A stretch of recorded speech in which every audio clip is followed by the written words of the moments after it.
हो जाती है चीजें। राजेश पालविया हमारे साथ जुड़ रहे हैं, ध्वनि पटेल, रुचित जैन हमारे साथ जुड़ रहे हैं। तीनों मेहमानों को एक बार जरा दिखाइए स्क्रीन पर। आप तीनों का बहुत बहुत शुक्रिया, thank you very much. Rajesh ji नमस्कार, बताइए आपके स्टॉक्स कौन से हैं सर? कहाँ लग रहा है कि तेजी होगी या फिर मंदी होगी? Good afternoon Abhishek ji, good afternoon everyone. सो जो स्टॉक्स आइडिया है वो बाय साइड के हैं और जिस तरीके से मार्केट में मोमेंटम बना है हमें लगता है ये फर्दर एक्सटेंड होते हुए दिखेगा। तो काफी स्ट्रांग बाइंग एक्शन मार्केट में देखने को मिल रही है। पहला स्टॉक जो पसंद आ रहा है वो है HDFC AMC। स्टॉक अपने एक मल्टीपल सप्लाई जोन को पेनिट्रेट करते हुए दिख रहा है और जिस तरीके से स्टॉक में अगर हम देखें तो पिछले 2-3 ट्रेडिंग सेशन से एक अच्छा बाइंग का रुझान देखने को मिला है। और डेटा में भी देखें, डेरिवेटिव डेटा में तो आज लॉन्ग बिल्टअप के साइन यहाँ पे बनते हुए दिखे। जिस तरीके से स्टॉक के वीकली और डेली चार्ट यहाँ पे प्लेस्ड है, हमें लगता है ये stock towards expiry further momentum extend करते हुए दिखेगा। अपसाइड के टारगेट हम प्रोजेक्ट करें 4160 से लेकर 4200 तक के। स्टॉप लॉस होना चाहिए करीब 4065 का। दूसरा स्टॉक जो पसंद आ रहा है वो टायर स्पेस से और उसमें अपोलो टायर। हालांकि पिछले 5-7 मिनट में स्टॉक 1-1.5% बढ़ गया है। काफी शार्प अपमूव आया है पिछले 5-7 मिनट में टायर स्पेस में। अपोलो टायर यहाँ पे हमें पसंद आ रहा है। जिस तरीके से स्टॉक ने अपने प्रीवियस स्विंग हाई को अब यहाँ पे ब्रेकआउट किया है, कंसोलिडेशन रेंज का ब्रेकआउट वीकली चार्ट पे होते हुए दिख रहा है। डेरिवेटिव डेटा में भी देखें तो स्टॉक में लॉन्ग बिल्टअप है। अपोलो टायर के हम टारगेट प्रोजेक्ट कर रहे हैं 525-530 की तरफ। स्टॉप लॉस होगा करीब 500 रुपए के आसपास। हालांकि स्टॉक बढ़ गया तो स्टॉप लॉस थोड़ा डीपर स्टॉप लॉस हो गया, तो आप स्टॉप लॉस को थोड़ा ऊपर ले आए। अगर इस भाव पे आप बाय कर रहे हैं तो स्टॉप लॉस अब आप रखें करीब 509 रुपए के आसपास। तीसरा स्टॉक जो पसंद आ रहा है वो है मिड कैप स्पेस में और उसमें स्टोवक्राफ्ट। ये स्टॉक हमें पसंद आ रहा है। स्टॉक में करेक्शन के बाद स्टॉक में एक रिकवरी यहाँ पे देखने को मिली है। पिछले कई हफ्तों में स्टॉक में एक अच्छा रिकवरी साइन देखने को मिला और स्टॉक अब अपने जो अक्टूबर 2023 के जो स्विंग हाई थे उसको अब सरपास करने में कामयाब हुआ। वीकली डेली चार्ट के हिसाब से स्टॉक में एक अच्छी स्ट्रेंथ यहाँ पे लौटते हुए दिखी, तो स्टोवक्राफ्ट को यहाँ पे बाय करने की सलाह।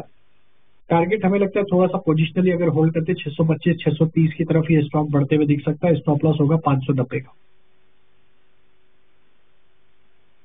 3 शेयर हो गए राजेश जी की तरफ से। HDFC AMC हो गया, अपोलो टायर हो गया और इसके अलावा स्टोवक्राफ्ट। ये तीनों की तीनों खरीदारी की सलाह है पालविया जी की तरफ से।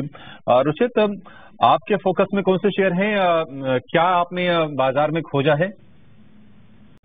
ये जो देसी टायर बनाने वाले हैं ना, जैसे अपोलो हो गया, इस तरीके का, इन कंपनीज को एक अच्छा मोमेंटो दिया जा सकता है। 2 बड़े सेक्टर होंगे सर इस बार के बजट के अंदर फोकस में। फर्स्ट रियल एस्टेट और दूसरा ऑटो। ये दोनों जॉब जनरेटर भी हैं और दोनों वैल्यू जनरेशन भी अच्छी करवाते हैं GDP की। तो इसलिए टायर स्टॉक्स में काफी दम रखेगा, इसलिए 3-3.5% है। राजेश सर, ये कहाँ तक चल सकता है, एक बार वापस से बताना। डिब्बी जी, मुझे लगता है कि 530 तक ये मोमेंटम एक्सटेंड होते हुए दिख सकता है। तो 530 के टारगेट के लिए पोजीशन बनाई जा सकती है। ठीक है सर, कोई ऑप्शंस वगैरह हो ना तो आप ऑप्शंस भी बताना, क्योंकि काफी सारे लोग ना सीधा फ्यूचर नहीं ले पाएंगे। कभी कोई ऑप्शन हो ना आपके माइंड में किसी भी स्टॉक की या किसी भी इंडेक्स की, तो तीनों मेहमानों से रिक्वेस्ट है बैक टू बैक आप बता देना। तो देखिए, काफी समय से एक अंडर परफॉर्मिंग स्टॉक रहा है। हालांकि अब पिछले 2 दिनों में देखें तो स्टॉक में एक पुल बैक का ट्रेड जरूर बनते हुए दिखा और एक अपने मल्टीपल सप्लाई जोन को अब ये अप्रोच करते हुए दिख रहा है। हमें लगता है यहाँ पे जो इम्पोर्टेंट लेवल बना हुआ है वो करीब है 1610-1615 की रेंज। ये लेवल को क्रॉस करना इम्पोर्टेंट रहेगा बजाज फिनसर्व के लिए। अगर ये क्रॉस हो जाता है तो यहाँ पे एक कंसोलिडेशन रेंज का ब्रेकआउट आते हुए दिखेगा। देन स्टॉक पे 1640-50 की तरफ भी एक अपमूव आते हुए दिख सकता है। तो अभी यहाँ पे ट्रेड लेना है तो थोड़ा सा स्टॉप लॉस को स्ट्रिक्टली फॉलो करना होगा, क्योंकि अभी भी ट्रेंड की सर्टेनिटी नहीं है कि ये यहाँ से ब्रेकआउट बनेगा या नहीं बनेगा। अभी यहाँ पे अगर कोई ट्रेड ले रहा है तो उसके लिए स्ट्रिक्ट स्टॉप लॉस जो फॉलो करना होगा वो होगा 1585। ये स्टॉप लॉस से आप लॉन्ग साइड का ट्रेड ले सकते हैं। सेक्टर में मोमेंटम है, BFSI पूरा ही सेगमेंट एक अच्छे मोमेंटम में। तो हमें लगता है कि यहाँ पे there is a high possibility कि स्टॉक एक अटेम्प्ट लेते हुआ दिखे और ब्रेकआउट यहाँ पे बने, तो 1585 के स्टॉप लॉस से लॉन्ग साइड का ट्रेड लिया जा सकता है। ठीक है, डन। तो आप ये कह रहे हैं कि छोटा सा एक लॉन्ग साइड का ट्रेड लिया जा सकता है। आगे बढ़े रोहन जी, मैं आपके पास वापस आ रहा हूँ। 1700 रुपए के आसपास का HDFC बैंक हो गया, एक्सिस बैंक में भी तेजी और बढ़ गया, तो 4% ऊपर ये शेयर हो गया। कहीं मौके दिख रहे हैं आपको? तो देखिए HDFC बैंक हमें यहाँ पे काफी पसंद आ रहा है, और जिस तरीके से स्टॉक में पूरे ही मंथ में देखें तो एक अच्छा मोमेंटम बना है।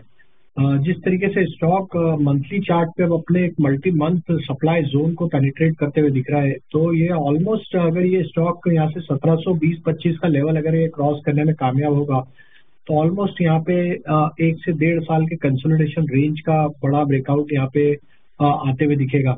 जिस तरीके से डेटा यहाँ पे डेरिवेटिव डेटा बना है, हमें लगता है ये स्टॉक में अब पोटेंशियल है कि फर्दर यहाँ से 1720-30 की लेवल को ब्रेकआउट करने में ये कामयाब होगा इस रैली में, and then further next target इसके 1780 से 1820 की तरफ भी आते हुए दिख सकते हैं। तो at this moment BTST point of view से अगर किसी को लेना है तो आप HDFC बैंक में पोजीशन बना सकते हैं। यहाँ पे हमें लगता है मोमेंटम एक्सटेंड होगा। स्टॉप लॉस रखे करीब 1690-95 के आसपास। ठीक है, 1690 रुपए की स्टॉप लॉस के साथ आपको BTST ट्रेड के मौके बन सकते हैं HDFC बैंक में। राजेश जी, कोई और ट्रेड जो आप हाईलाइट करना चाहेंगे BTST SCBT? हाँ, तो BTST में हमें जो दूसरा स्टॉक पसंद आ रहा है वो ही हाउसिंग फाइनेंस सेक्टर से, और उसमें LIC हाउसिंग फाइनेंस यहाँ पे पसंद आ रहा है। स्टॉक में एक पिछले 4-5 दिनों के एक स्लाइट डाउनफॉल को यहाँ पे रिवर्स करते हुए दिख रहा है। स्टॉक ने वापस से knew all time high trajectory को रिगेन करते हुए दिख रहा है। हमें लगता है जिस तरीके से LIC हाउसिंग फाइनेंस का मोमेंटम बना है आज के सेशन में, ये एक्सटेंड होते हुए दिख सकता है। यहाँ पे टारगेट जो हम प्रोजेक्ट कर रहे हैं वो आना चाहिए करीब 785, 795 की तरफ। स्टॉप लॉस रखेंगे करीब 760 का। और जो एक कैश सेगमेंट का स्टॉक पसंद आ रहा है वो है सेलो। ये स्टॉक में हालांकि स्टॉक में रिसेंटली लिस्टेड स्टॉक है, लेकिन जिस तरीके से आज बाइंग इंटरेस्ट बना है स्टॉक ने पिछले 5-6 दिन के एक रेंज का ब्रेकआउट यहाँ पे किया। यहाँ पे हमें लगता है कि further follow buying action extend होते हुए दिख सकती है। सेलो के टारगेट हम एक्सपेक्ट कर रहे हैं यहाँ पे 945-960 की तरफ बढ़ते हुए दिख सकता है। स्टॉप लॉस होना चाहिए करीब 908 रुपए के आसपास। 908 रुपए का स्टॉप लॉस। आप देखिए पिछले कुछ मिनटों में बड़ी अच्छी बाइंग आई है सेलो वर्ल्ड में, और 935।